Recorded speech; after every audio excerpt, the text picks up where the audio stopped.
ಯಾರೂ ಸಹಿತ ಆ ರೀತಿ ಹೋಗಿಲ್ಲ, ಹೋಗೋ ಪ್ರಶ್ನೆನೂ ಇಲ್ಲ.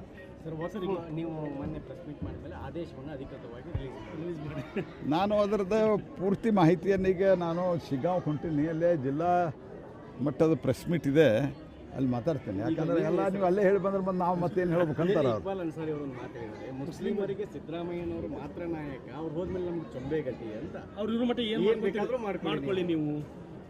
ಅಲ್ಲ, ಅವ್ರು ಇರೋ ತನಕ ಇಡೀ ಕರ್ನಾಟಕದ ಆಸ್ತಿಯನ್ನು ಬರ್ಕೊಡ್ರಿ ಅಂತಲೂ ಹೇಳಿರ್ಬೇಕು ಅವ್ರು. ಮೋಸ್ಟ್ಲಿ ಅದರ ಅರ್ಥದಾಗ ಹೇಳ್ಯಾರ. ಸಿದ್ದರಾಮಯ್ಯನವ್ರು ಹೇಳ್ಬೇಕು, ನೀವು ಬರೇ ಸಿದ್ದರಾಮಣ್ಣವರು ಬರೇ ಮುಸಲ್ಮಾನರಿಗಿದ್ದಾರೋ ಅಥವಾ ಸಮಗ್ರ ನಾಡಿನ ಜನತೆಗಿದ್ದಾರೋ ಇದನ್ನು ಸ್ಪಷ್ಟಪಡಿಸ್ಲಿ. ಅಂದರೆ ಸಿದ್ದರಾಮಯ್ಯನವ್ರ ತನಕ ಕೇಸಿನ ತಕ್ಕೊಳ್ಳೋದು, ದೇಶದ್ರೋಹ ಮಾಡಿದವ್ರದ್ದು, ಸಮಾಜ ದ್ರೋಹ ಮಾಡಿದವ್ರದ್ದು